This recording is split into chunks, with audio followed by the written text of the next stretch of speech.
The following is a special presentation of Tony Kurre Radio. Keep your mission on your mind and your mind on your mission. This is Mission Minded with Michael Coleman. Welcome back to A Mission Minded. Keep your mind your mission on your mind. He is Michael Coleman, CEO of the Heart of Alabama Food Bank. My name is Tony Kurre. We do this show every single week. And, of course, you can check us out live on Tony Kurre Radio, the TKR app. Get that app like 100,000 folks have. And also, of course, wherever you get your favorite podcast. And we're always looking to expand, so you never know what's going to happen in 2026, my man. We have 5 weeks left. I cannot believe the Thanksgiving's next week. I know. I think we're falling into the pitfalls of the more we talk about it, we think it's going to slow it down, and it actually makes it go faster. I think, you know what I'm saying? The more we talk about it, the more you think it's going to slow down. It just goes faster and faster and faster. I don't know what the hell's going on, but anyway. So, well, I was always told by the people who came before us that when you hit our age, I mean, time really speeds up. You know what though? But my kids, and I find this to be true. See, my kids are saying no, it's fast. And my 13-year-old thinks time's flying by. What is she saying that to appease me, or is she's like, Dad, I can't believe tomorrow's Friday. Yeah. He's trying to make you feel good about getting old and crotchety. I guess it does make, because I'm going to turn 60 next year, and I'm thinking to myself, I'd love to make it 90. That would be a really good life. I'm probably 82, 83, 84, probably based on what I did to my body early in my life would probably be more like it. But it does make you start wondering, because, I mean, it's just like a year is nothing anymore. I mean, I don't have great genes. If I make it past 75, it's going to be a miracle. We better get to work. Coming up here in a couple of weeks, and we're going to do some emails, info@tonykurreradio.net, info@tonykurreradio.net. We're going to be coming up on New Year's resolutions, and I like New Year's resolutions. I know a lot of people think they're hooey. I think as long as we keep trying to make ourselves better, whether that's the beginning of a new year, maybe that's the beginning of a month, or maybe it's the beginning of a new week, whatever it is to get you back in the mode of saving money, losing weight, being better in your relationship with your wife or your husband, whatever it is, just trying to make us a better person, I think is a good thing. So if we have to have a date to surround ourselves with to say, hey, this is when I'm starting to do this, then so be it. Your thoughts? Well, I will tell you, in my case, all I do is trick myself by doing that. So I go, okay, I know I need to shed some weight. And I go, okay, you know what? It'd be great time. Don't worry about the holidays. It would be great. I'll just start at the first of the year. So I put that down. Well, now all I've done is given myself the green light to act like a friggin' pig through the holidays, because I'm constantly telling myself, well, it's okay, because you're going to be disciplined and lose the weight next year. Unfortunately, my commitment level to the next year is much greater in November and December than when I actually hit January. I hear you. So then I spend the rest of the year trying to reconcile the weight that I am, and then the cycle repeats itself. And I think there's something in the Bible about this. Moderation, man. If we would just moderate a little bit more, if we would just, we can have chocolate cake, we can get angry on occasion, we can do our vices, we can do our things, just as if we do things moderately, we can do a little bit of everything and do some of the things that we consider that are bad and not kill us. I agree 100%. But on the other hand, here I sit down with a half a gallon of Blue Whale ice cream. So I really feel like my hands are tied in this. Do I choose moderation, or do I choose to put my head down in the bucket of ice cream? And I tend to lean towards the bucket of ice cream. Yeah, I know. I'm starting to act like my mom. When you buy your next home, make sure you don't have to walk through the kitchen to get to your bedroom. That's the worst thing in the world. I have to walk right through the kitchen. And man, if something's left out, man, because after you fall asleep in your chair for about 45 minutes and it's 11:30, it always tastes really good right before you go to bed. And you're not going to turn it off. So anyway, all right. So Entrepreneur Magazine came out with 10 habits that will completely transform your life and business in 2026. And since we've had 5 weeks before that, I just want to kind of rip through these, and then we'll go through our emails and see what you think about some of these, okay? Okay. Again, this is to transform your life and your business in 2026. And since we're doing a business show, this will be perfect. Number one, strength train 4 times a week.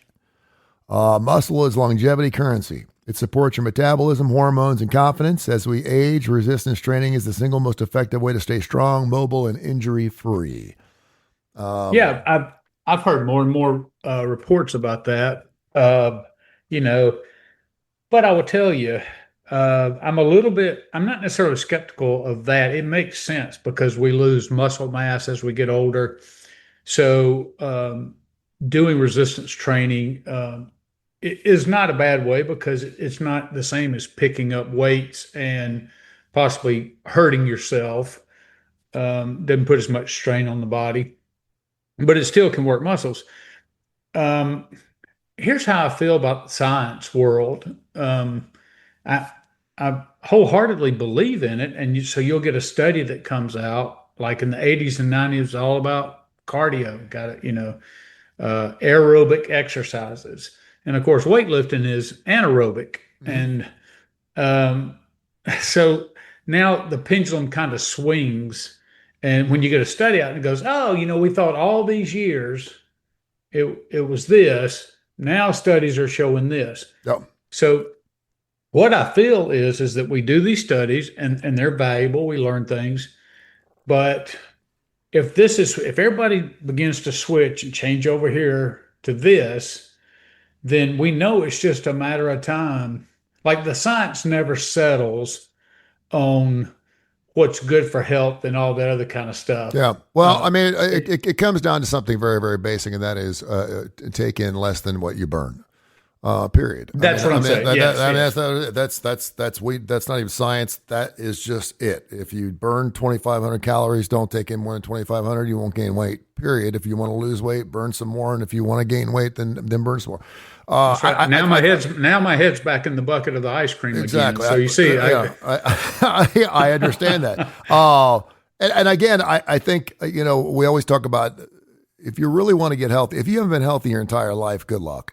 If you just seem like over the last 5 or 6 years, you've kind of fallen off, maybe you went through a divorce, maybe your kid just moved out of the house and you're finding yourself, you get more time, whatever it is, it's a lifestyle change. It's not going to happen sure. overnight. I'm really interested to see how these weight loss drugs are going to affect our society.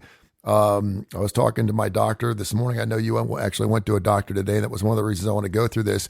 But he's like, 3 things are going to be relevant, and they're going to describe our generation. I said, "What's that?" He goes, "Cell phones, internet, and weight loss drugs." And I said, "Really?" And he goes, "Yeah." He goes, "I'm just telling you."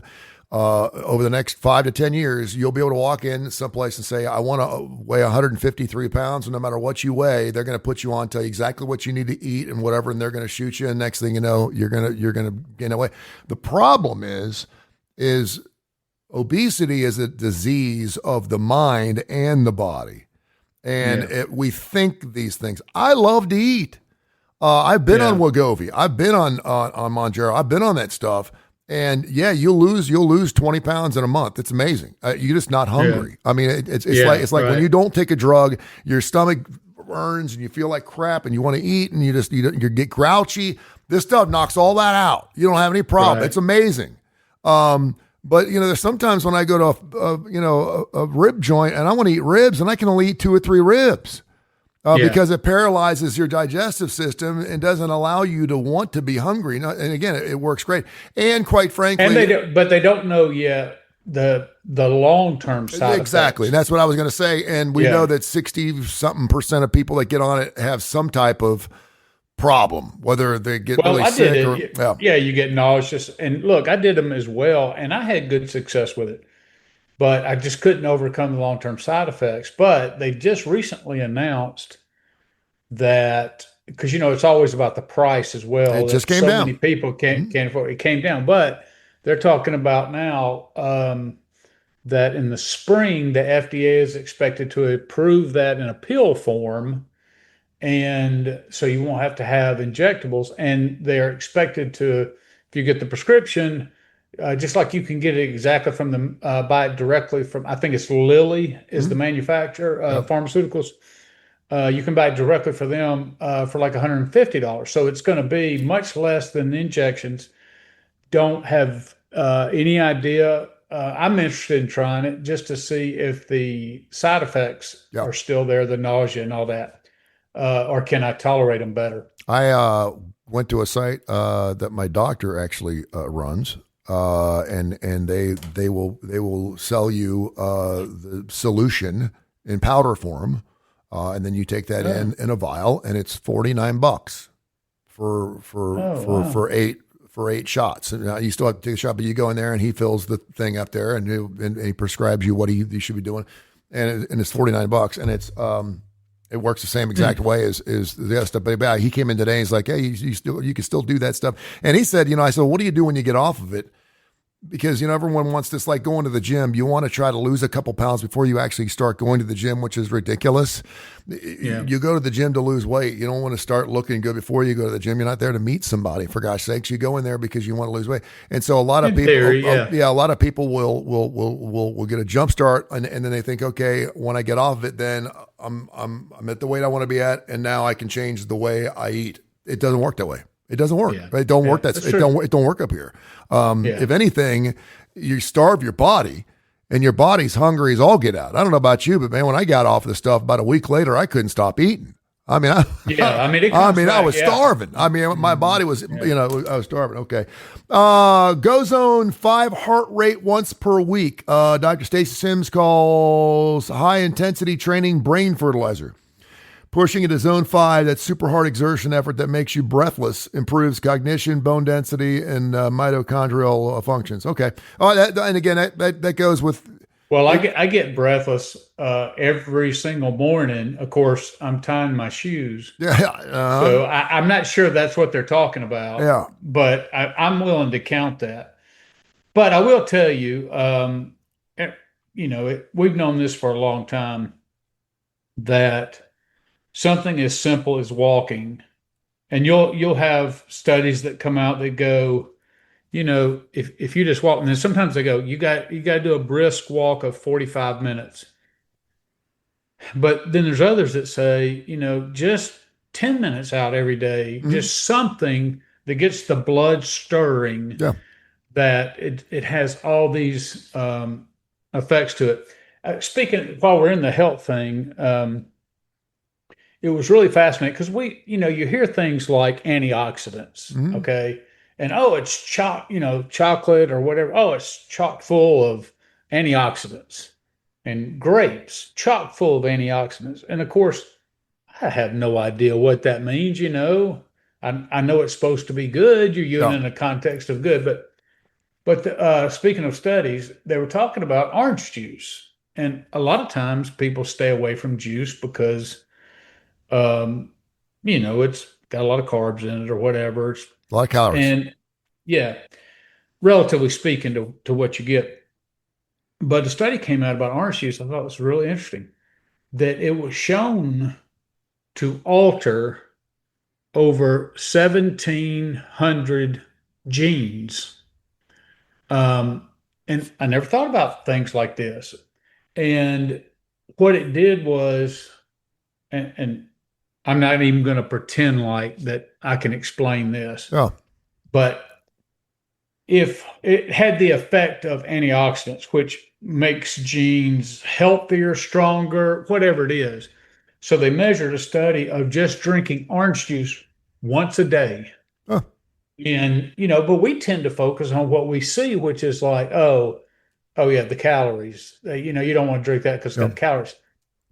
But and the idea that it's helping 17,000. So just think if you have a gene, and of course, it all comes down to, because they've mapped the gene system, it all comes down to which 1,700 they are. But, if you are predisposed to a certain type of cancer because it's in your family, Mhm. or you're predisposed to some sort of genetic defect or disease, whatever it is. Like I have MS, my kids are, um, more prone to get MS later in life than people who don't. Well, um, if you think about, oh, you're actually taking something that's affecting your genes to fight against that kind of stuff, Mhm. and it's affecting 1,700 genes. Of course, I guess you have millions, billions, Yeah. whatever. And you're like, okay, that's something I can see in my mind much more clearly when you, rather than just talking about, oh, it's chock No, full of antioxidants or something like that. that's interesting. Uh, And yeah, it was really interesting because that's one of the reasons I mean, I like orange juice, but I don't drink a lot of orange juice, apple juice, or anything else just because it's high calorie. And I'm we like, don't well, we this is don't we don't do any orange calories. juice unless we have colds. Right. I know it's good for you. I have a thing full of vitamin C pills that I take. Take a vitamin C thing and just flush it out. But for the most Yeah. part, but yeah, from an orange juice standpoint, that's very interesting though. But it made me think though, the bad stuff that we have, is it having alternate effects? Is it, if we are taking something, is it affecting a certain amount of genes negatively? Yeah. And which genes? And it's just another thing to show how it's impossible that our bodies happen from just random. Um, there's the complexity of the human body and all the systems that work within the human body and the brain and all that shows that, just proves that we're created by a being Mhm. much more intelligent than we are. There's no doubt And about that. anyway, yeah. So what else has got? Over 50% of adults in America spend 9.5 hours per day sitting. Wow, you 9.5 hours, and then we're sleeping for 8 hours. That means 17. That means we're walking around for about 6.5 hours. Roughly 25% report no leisure time physical activity at the job. They say you need to walk 30 minutes a day. I'm already walk. I walk at least an hour a day, and thank goodness for that thing, that fur ball behind me. My dog, it will not allow me to not take a day off, and it did it last night at Yeah. 8 o'clock. It's like, you have not walked me today, and I'm like, I gotta go walk the dog around the block a couple times. It just needs to get the energy out. It is amazing. Um, Again, I think some people get bored walking. Yeah. Put Mission Minded podcast on or something. Put something on in your head. Have something to listen to, and I promise you, if you do it every single day, you will feel better. It's amazing how it works. No doubt. Exercise is Yeah. gonna help clear the mind and help the body. No matter, So, it's no doubt. something that and this is an epidemic, but to protect your sleep like revenue. Sleep is the original performance enhancer. 7 to 8 hours nightly fuels decision making, emotional regulation, productivity. If you skip quality sleep, you're essentially showing up jet lagged to work, your family, and your health. Build a down regulating evening routine and treat bedtime like a standing appointment with your future self. That's perfect. Well, I'll tell you, yeah. And let me just say, one of the greatest uh, problems with sleeping, because as you get older, lots of times, we report because things hurt us so much. We sleep the wrong way. Now we've got this lifelong pain in our side or our back or whatever. So, but one of the things that I know that I do, I'm guilty of it, is you wake up in the middle of the night, you can't go back to sleep, which is not uncommon, but then we look at our phones. Mhm. And when we start looking at our phones, and I get it, we're trying to get sleepy, maybe we start reading again, but just that blue light and engaging your mind again. Um, the studies are abundant into how that's interfering with our sleep. Now, I do have a serious problem. Now, I'm not kidding when I say sometimes I'm in bed by 7 o'clock at night. I mean, I am the old man, and so if I can get 6 good hours at night, it's very common that I wake up at 2 o'clock in the morning and I may give it a half hour, but see if I can go back to sleep. But if I Yeah. can't, it is very common for me to just get up, get a shower, and come on into work. And so I'm here 3 hours before anybody else shows up. And I'm telling you, I get more things done by myself. I'm not interrupted by, hey, let me ask you this question or emails or anything. I get Yeah. to clean out my emails. I get to do all that. Now, I ain't worth a crap after lunch, but Yeah. I'm incredibly productive during before that morning. AI is making our lives easier and our minds lazier. Reading keeps you sharp, expands perspective, and strengthens focus. If you're just getting back into reading, start with 10 pages per day, and that will add up to 12 books per year. See, I'm not a reader. I read a lot of sports stuff, so I look at stats. I relish people who are book readers, who are voracious book people, because I don't know anyone that reads books it's an idiot. They're all smart. They're smarter than I am. Yeah, that's something to do. Well, everybody's, AI is just ubiquitous. Everywhere on the internet, you put something into Google, it's Gemini AI that's going to give you the answer. Everybody is going to use it to some degree. I think the fear is with students, and this is a lot why, like they've passed a lot of laws. I know they have here in Alabama, where you can't use your cell phone anymore at school. Mm-hmm. It's illegal to have it because they were just looking up test answers and doing that kind of stuff. And if you go in and go, all right, I need a paper, or I need to write a song, whatever. But I heard something really good the other day, and the question was, is AI going to replace the arts? And somebody made a very good point that they don't think so, because even though AI can write a song and AI can even sing it and all that kind of stuff, and I'm not an artist, but true art, whether it's acting, whether it's drawing, whether it's whatever, it comes from an expression of the soul. Mm. And AI doesn't have a soul. So AI, when it is it really creating, or is it just taking all the information that's been created, The latter, yeah, and putting something together? Now, that may be semantics, but and people who need a paper done at college, I get it, are going to whip it out, and from that perspective, we are getting lazier in that we're not doing research and those kind of things. And it's one of those things, you ultimately are cheating yourself. But if you use AI, you can become much more productive. And I think that's the advantage of it. Instead of if you're looking at it to use it to get by and to cheat the system, no good. Then you're hurting yourself. Well, but AI is going to be incredibly good for squeezing more juice from the grape. Like we said, moderation.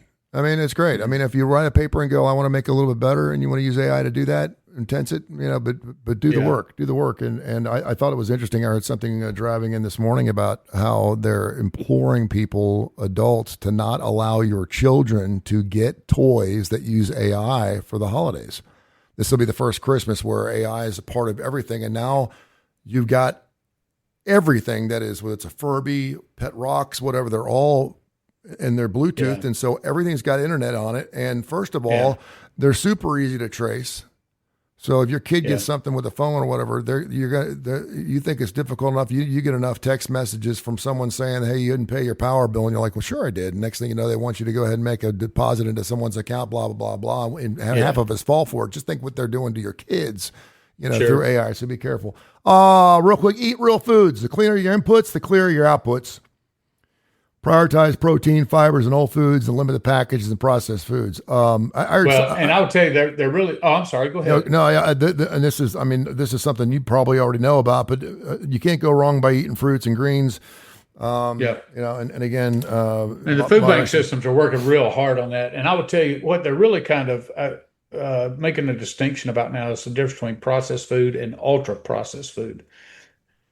And I will tell you, the lady that I'm currently dating, when she fixes food, and she's really good at it, and she's very disciplined in her eating, and she prepares things. And when she's with me, we eat a lot more prepared food, fresh. When I'm by myself, I tend to eat like a raccoon in a dumpster. Sure. But it's even then, so you buy cheese, you buy ham. If I'm going to make a ham sandwich, yes, you got the bread, there's some processing that goes into that.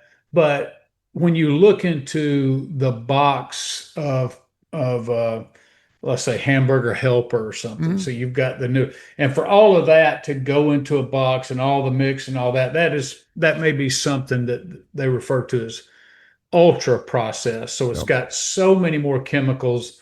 It's not just like prepared into a system. It's not raw, but it doesn't have the certain level. And to be honest with you, that's something I really need to research is at what level, when does something go from processed to ultra processed? Like I take green beans, for instance. You get green beans at the factory, they clean them, they cut them, they put them in a can. Okay, that's processed technically, I guess. But still good. But it's not ultra processed. It's still green beans. It's just not fresh. I heard something. I'm actually getting ready to make my kids a Thanksgiving, and they want me to make homemade mac and cheese. And everything I've gotten is do not use pre-grated cheese. And I'm like, what? That they process cheese that is grated is processed, and they're like, the taste is so different than regular. You have to grate your own cheese because each piece of grated cheese has got processing on it. I don't know. It's like, okay. Yeah, I don't know. It's interesting. Practice daily gratitude. Amen. Gratitude. Yeah, we've talked about that lots of times. Gratitude is rocket fuel for perspective. Start and end your day by listing 3 wins. They can range from landing a new client to watching your kids' laughter or finishing that homework. When you train your mind to notice progress, you show up to your team, family, and life in a calmer, clearer, and more grounded state. Gratitude shifts your nervous system from the hustle mode to harmony, and the best part, it's free. I love that. That's what we got on. Go ahead. Go ahead. No, that's something that, like, even if you're suffering from depression, one of the first things they'll tell you to do to try to reconnect some of your receptors, your positive things, is just be thankful for the things you have, whether it's just the light of the day, the sunshine, even the smallest things. And I know it sounds sappy, but it's amazing how it works to your advantage and just set your mind back a little bit. It really is. Yeah, and I'm telling you, people who are more positive in life, who laugh at life, who are more sociable, and this kind of speaks to that. I don't know how long the study was. I've mentioned it before, but I think it's the longest ongoing study in the history that Harvard was doing. And the number one cause of death is not cancer, it's not heart failure, it's not all that. Or the biggest factor, I should say, into how long you live is your sociability. Is, we're created as social beings. And so you think about it. If you are with people that you love and you laugh and you enjoy life because you're a positive person and you're thankful and all of that literally affects the actual health of how your organs function and everything else. So there's so much that goes into it. So gratitude is not just or being grateful is not just some platitude that we do. It actually has a real effect on your health. And so I'm totally down for that. Cost, everything's rising, but knowledge multiplies. Pick one skill such as copywriting, short form video, coding, SEO, or digital media, and invest 30 minutes a week. It builds neural connections, keeps you relevant, expands your income potential. In other words, just learn one new online keep skill. learning. Sit in silence for 10 minutes. Hardest habit for me, yet the most transformative. Stillness resets your breath, lowers cortisol, gives your mind space to think. We live in a world that glorifies busy, but silence is where the real integration happens, or where ideas connect, clarity forms, and stress dissipates. This is a Bible thing too, and I just recently, I don't really say it's silence, it's laziness for me. If I sit for 10 minutes, it's lazy. Because I don't have a problem doing that at all at any time during the day, sitting for 10 minutes alone. But be still. Be still. There's a lot of things in the Bible about being still and pausing and praying and just checking back and saying, hold on. And we live in this thing of go, go, go, go, go, go, go, go, go. That's another reason why time is flying by so fast. The news cycle comes at us so quickly. Things are coming at us left and right. And if we could just chill out and just take some time and do some pain and pause and maybe meditation, whatever. Finally, audit your inputs. Your environment programs you, the accounts you follow, the conversations you entertain, the food in your fridge, they all compound. If it doesn't energize or educate you, edit it out. Growth is often less about adding and more about subtracting. Yep. I've started saying that's hard to argue against, especially if I kill time watching reels. Sometimes I'm just scrolling on Facebook, watch a lot of news. If things are negative in the news, which most news is fairly negative, but just disconnect from it for a little bit. And when you feel if I'm watching news or if I'm watching about a subject that I'm interested in, and I put my phone down and I feel bad having just watched that, or that's having an effect on my body. Yeah. And I have to recognize that and go, you know what? I'm interested in this subject, but I'm gonna have to disconnect for a few days until I can look at it through a little bit better lens, a little bit more positive lens. And I don't know if any one of us saw the social media thing happening. I mean, I know why we did it. I remember when Facebook came out and someone said, you need to get a Facebook account. I was like, oh, and this dude was showing up and he was videotaping me bowling with my family. I'm like, what are we doing here? And little did I know that what it was going to blow up into. And that's probably one of the number one things is people like get off your social media, because if someone else is up at 3 o'clock in the morning just like you are, then probably something's up. All right, there's 10 things interesting, and that took up our entire time. We can get back to our emails next week for sure. 10 habits that will completely transform your life and business, and I'll go ahead and we'll link those to our show wherever you get the Mission Minded. Check out our Mission Minded show. Thank you, my friend. We got Bite by Bite coming up here next on our Tony Curry radio stations and wherever you get Mission Minded and Bite by Bite, a show that is specific to Heart of Alabama Food Bank. What's coming up next right here on Tony Curry Radio. Thank you, my man. Thank you. This has been a special presentation of Tony Curry Radio.